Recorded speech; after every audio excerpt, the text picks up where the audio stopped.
Today we're going to be reviewing Unit 5, which is the applications of quadratic relations. This was the problem-solving unit, which typically people did not like. So we started the unit with using the quadratic formula, and I'll write down what the quadratic formula was over here. That is x equals negative b plus or minus the square root of b squared minus 4ac over 2a.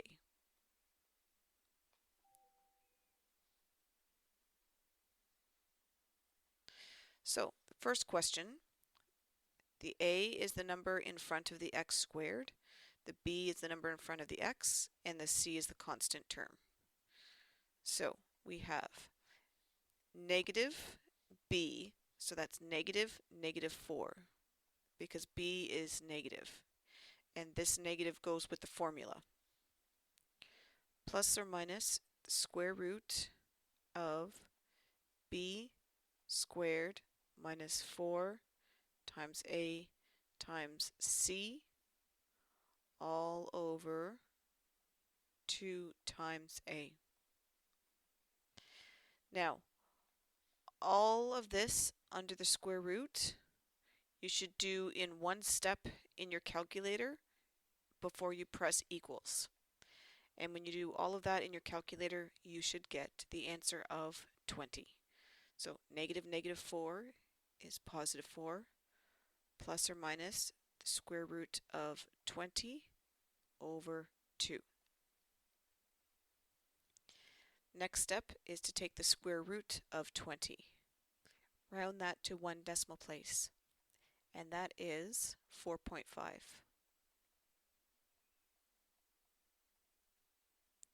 Now, one answer, one of the zeros, is found using the plus,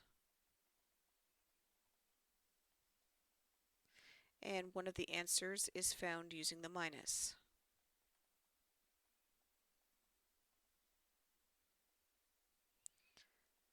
Always simplify the numerator first before dividing. 4 plus 4.5 is 8.5. Then divide it by 2 to get 4.25. That's your first zero. 4 minus 4.5 is negative 0.5. Divided by 2, that's negative 0.25. And that's your second zero. So that's the basic use of the quadratic formula. There's another couple of things that can go on when you solve using the quadratic formula. That's what we're going to take a look at here. X equals negative 8 plus or minus square root b squared minus 4 times a times c all over 2 times a. Again, calculate what's under the square root sign right here. Do not press equals until you get to the end. When you do that calculation in your calculator, you get the square root of negative 136. And since you can't take the square root of a negative number, you get an error on your calculator. So that means there are no solutions. Or there would be no zeros to that parabola. That parabola would not intersect the x-axis. The third type of situation you can get is like this. So x is equal to negative 4 plus or minus the square root of negative 4 squared minus 4 times 1 all over 2 times 4. Negative 4 is positive 4, and under the square root you get 0. And then what happens here is square root of 0 is 0, and whether you add 0 or subtract 0, you're still going to get 4. So in this case, you only have one solution. It's just equal to 1/2. So there are some questions where you'll get no solutions, some you'll get 1, and some you'll get 2. Those are the 3 cases that can happen when you have a quadratic equation to solve using the formula. Next, we moved on to completing the square to find the vertex. So here were the steps to doing that. The first step is to take the negative 3x, just the negative 3, and factor it from the first 2 terms only. So the negative 3 factors from the first 2 terms.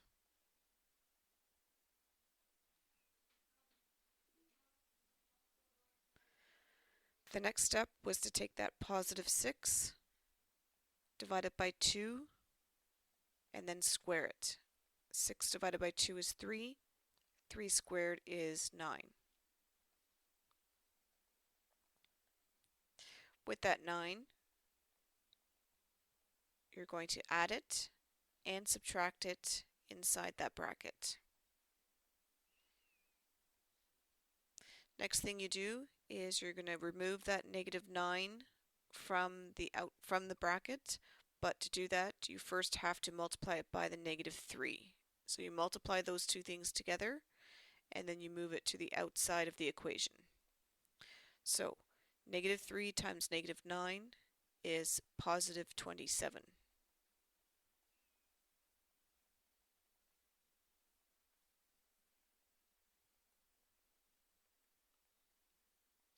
And negative 8 plus 27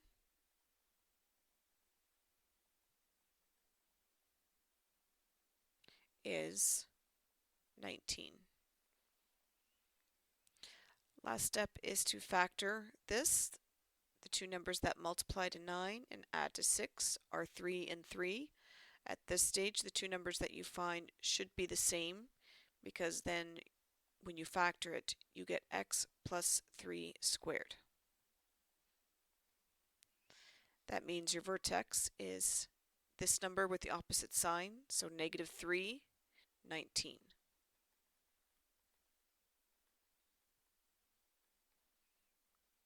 So that was finding the vertex by completing the square. Determining the vertex by averaging the zeros.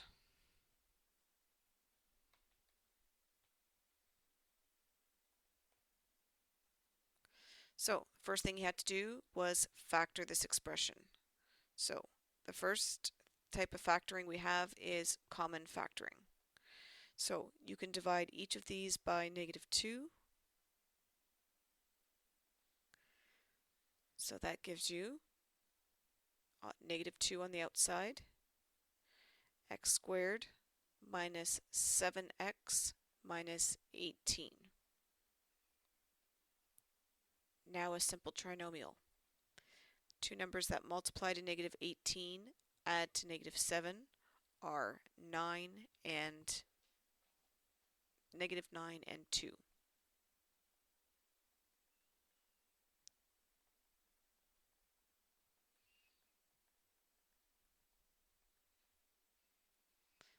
And we get our two zeros by setting each factor equal to 0. So here are our zeros.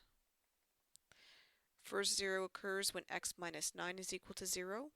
If you add 9, that gives you x equals 9. Second occurs when x plus 2 is equal to 0. And now you subtract 2 from both sides. Now, to get the vertex. The x-coordinate of the vertex is the average of the two zeros. So we're going to take 9 and we're going to add negative 2. And that gives you 3.5. To get the y-coordinate of the vertex, you're going to take the 3.5 and you're going to substitute it into both equations. Into the equation for x.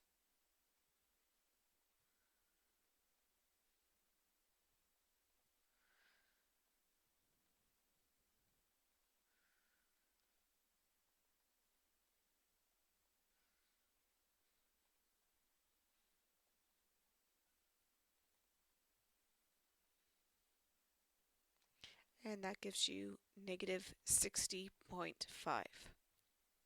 So your vertex is at 3.5, negative 60.5. So those were the two ways to determine the vertex, by completing the square and averaging the zeros. So all of those skills, the quadratic formula, completing the square, averaging the zeros, are what we used to solve these problems. What I want you to do is to try number 4. Decide if you're trying to find the y-intercept, the vertex, or the zeros. So pause the video if you want and try them on your own and then come back and check. Or if you want to watch me do them, then you can watch me do them and we'll do them together. So the first question is the ball being hit from the ground or a tee? How do you know? Well, since there's no constant, that means your constant is 0. Therefore, it's hit from the ground. The c value is equal to 0, which is your y-intercept. What is the maximum height of the ball? Well, to find the maximum height, that is the vertex. And what you can do is you can use the formula, or you can average the zeros.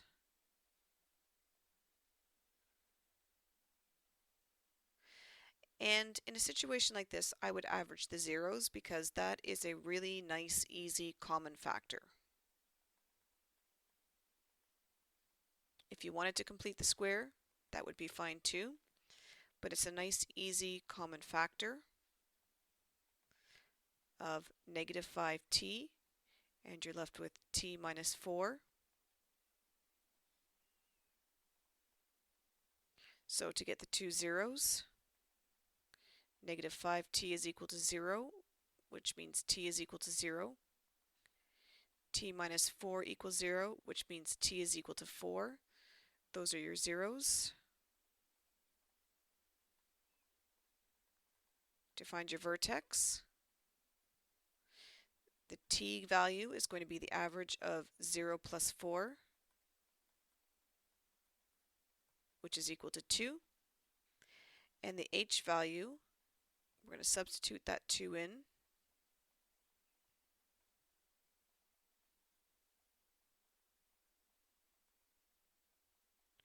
And that is going to be 20. So the maximum height of the ball is the h coordinate, so that is 20 meters. How many seconds after impact is the maximum height reached? Well, that would be the x coordinate of the vertex, which is 2 seconds. And the good thing about using the averaging the zeros to find the vertex is that we already have the answer to question D. When does the ball hit the ground? Well, we just found the zeros up here. So that means 0 is when the ball starts, 4 is when the ball lands. So the ball lands at 4 seconds.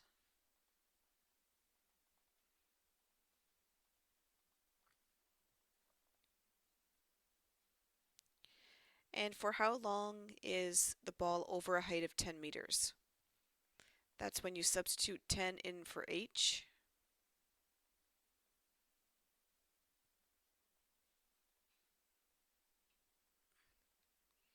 And bring it over to the other side.